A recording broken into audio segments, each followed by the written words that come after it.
नमस्कार दोस्तों, अटल अनुसंधान अकादमी यूट्यूब चैनल से मैं अवनीश शुक्ला आप सभी का हार्दिक स्वागत करता हूं। दोस्तों, सुबह के इस वीडियो में प्रतियोगी जीवन से संबंधित विभिन्न महत्वपूर्ण सूचनाओं को लेकर के आपके समक्ष उपस्थित हुआ हूं। तो आइए देखते हैं ऐसी कौन कौन सी महत्वपूर्ण सूचनाएं हैं। दोस्तों, सूचनाओं को विस्तार में शुरू करने से पहले एक महत्वपूर्ण बात, यदि आपने अभी तक हमारे चैनल अटल अनुसंधान अकादमी यूट्यूब चैनल को सब्सक्राइब नहीं किया है तो जल्दी से सब्सक्राइब कर लें, बेल आइकन को प्रेस कर लें ताकि कोई भी नोटिफिकेशन सबसे पहले आपको मिल जाए।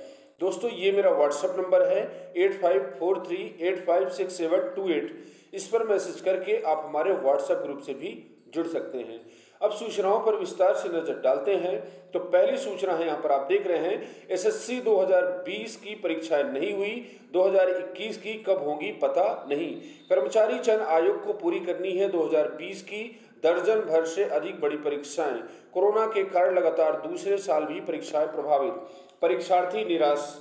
लगातार दूसरे वर्ष कोरोना ने उम्मीदों पर पानी फेरा।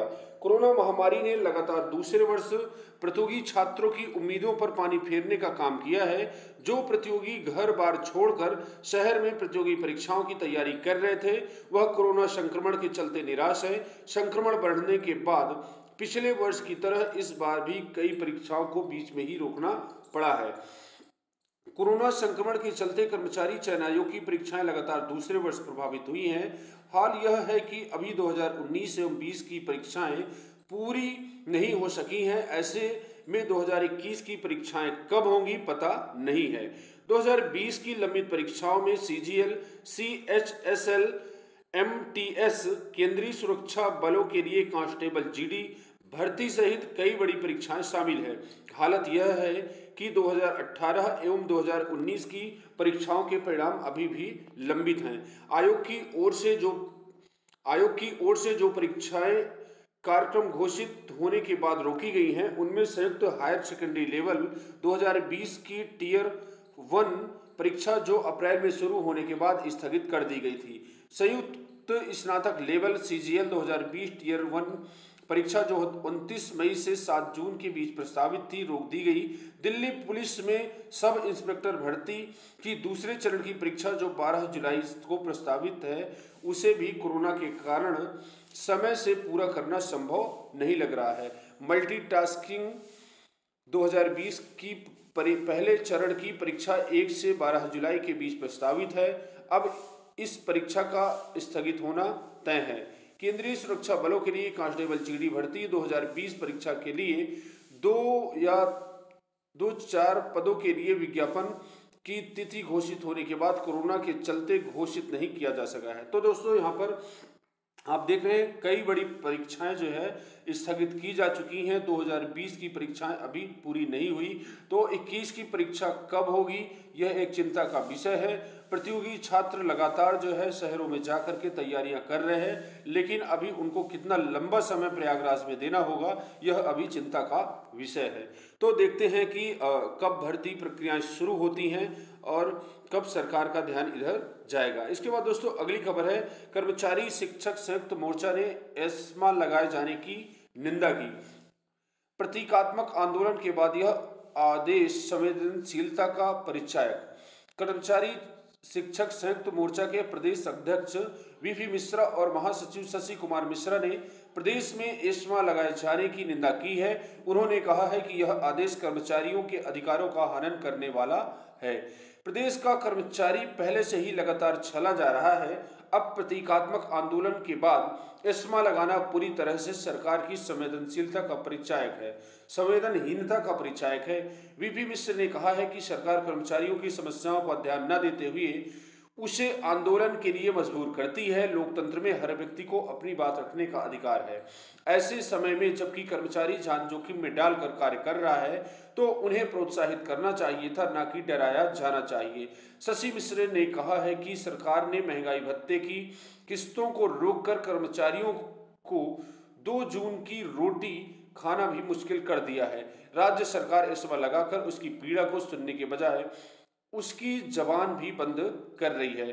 तो दोस्तों, यहाँ पर एस्मा कानून लगाए जाने के कारण जो है सभी जो कर्मचारियों द्वारा इसका विरोध किया जा रहा है। लोकतंत्र में सभी को बात अपनी रखने का अधिकार होना चाहिए, लेकिन कर्मचारियों को ऐसा लग रहा है कि कहीं न कहीं से उनकी व्यक्तिगत आज़ादी और अपनी बात रखने की जो आज़ादी है उसका हनन हो रहा है। तो इस पे देख रहे हैं संपूर्ण प्रदेश में इसका जो है विरोध किया जा रहा है। वहीं यहाँ पर आप देख रहे हैं एस्मा हटाए, समस्याओं का निस्तारण करे सरकार, सुरेश। अखिल भारतीय चतुर्थ श्रेणी राज्य कर्मचारी महासंघ सीएम से की अपील। अखिल भारतीय चतुर्थ श्रेणी राज्य कर्मचारी महासंघ ने deputy general secretary Suresh Singh Yadav से शुक्रवार को जारी एक बयान में कहा है कि प्रदेश सरकार को सबसे पहले एस्मा हटाकर कर्मचारियों की लंबित समस्याओं का निपटारा करना चाहिए। कोरोना काल में चुनाव और संक्रमण रोकने में अपनी अपनी भूमिका निभाने वाले सरकारी सेवकों पर एस्मा लगाना पूरी तरह से गलत परंपरा को जन्म दे रहा है। सुरेश सिंह यादव ने कहा है कि कर्मचारियों की किसी भी समस्या का हल नहीं हो रहा है, जिससे पूरे प्रदेश में कर्मचारियों में आक्रोश है। कोरोना काल में प्रदेश के सभी अधिकारी कर्मचारियों ने एक दिन का वेतन देने का कार्य किया था। हर स्तर पर प्रदेश सरकार का राजकीय कार्य कर्मचारी ईमानदारी से निभा रहे हैं। ऐसे में कर्मचारियों की संगठनों की बात न सुनकर बार बार एस्मा लगाया जाना किसी भी दिशा में उचित नहीं है। तो दोस्तों ये थी जो है एक बहुत ही महत्वपूर्ण खबर। इसके बाद अगली खबर है, हाईकोर्ट ने दरोगा भर्ती के अभ्यर्थियों को दी आवेदन करने की छूट। इलाहाबाद हाईकोर्ट ने दरोगा भर्ती 2021 में उन अभ्यर्थियों को राहत दी है जो 28 वर्ष की अधिकतम आयु सीमा पार हो जाने के कारण अयोग्य हो गए थे। कोर्ट ने उनके आवेदन स्वीकार करने का निर्देश दिया है। यह आदेश न्यायमूर्ति जे मुनीर ने सुशील कुमार सिंह एवं अन्य की याचिका पर दिया है। कोर्ट ने पुलिस भर्ती बोर्ड को निर्देश दिया है कि ऐसे याची अभ्यर्थी जिनकी आयु 1 जुलाई 2018 को 28 वर्ष से अधिक नहीं है, उनके आवेदन अनंतिम रूप से स्वीकार किए जाएं। ऐसे सभी अभ्यर्थियों का अंतिम परिणाम कोर्ट की अनुमति के बिना घोषित नहीं किया जाएगा। 28 वर्ष की आयु सीमा पार कर चुके उम्मीदवारों को राहत। याचिका में क्या है, यूपी पुलिस भर्ती एवं प्रोन्नति बोर्ड ने फरवरी 2021 में उप निरीक्षक नागरिक पुलिस समेत 9,534 पद विज्ञापित किए थे। वर्ष 2017 में सरकार ने हर वर्ष 3,000 पदों पर भर्ती का आश्वासन दिया था, पर अनुपालन नहीं हुई। इसके चलते कई योग्य अभ्यर्थी आयु सीमा पार करने के कारण अयोग्य हो गए थे। तो दोस्तों ये प्रतियोगी छात्रों के लिए जो दरोगा बनना चाहते हैं, उत्तर प्रदेश या संपूर्ण भारत से कोई भी आवेदन कर सकता है। जो भी दरोगा बनना चाहते हैं उनको उम्र में भारी छूट दी गई। यहाँ पर आप देख रहे हैं जुलाई 2018 को 28 वर्ष से अधिक नहीं है, तो कुल मिलाकर के कम से कम 2 से 3 साल का इनको समय दिया गया है। और ये छात्रों के लिए बहुत ही बड़ी खुशी है, क्योंकि बहुत सारे अभ्यर्थी हैं जो कोरोना महामारी के कारण, और यह भी सरकार ने आश्वासन दिया था कि हर साल 3,000 पदों पर भर्ती की जाएगी, किंतु सरकार ने वैकेंसी नहीं निकाली। इस कारण से बहुत सारे अभ्यर्थी जो दरोगा बनना चाहते थे उनकी क्या है आयु ओवर हो गई थी, जिस कारण से इनको जो है बाहर किया जा रहा था, किंतु हाईकोर्ट के आदेश पर अब इनको सम्मिलित किया जा रहा है। इसके बाद दोस्तों अगली खबर है, ITI प्रथम व द्वितीय वर्ष की ऑनलाइन परीक्षा कराने की तैयारी। निजी संस्थानों ने परीक्षा निरस्त कर छात्रों को प्रमोट करने की थी मांग।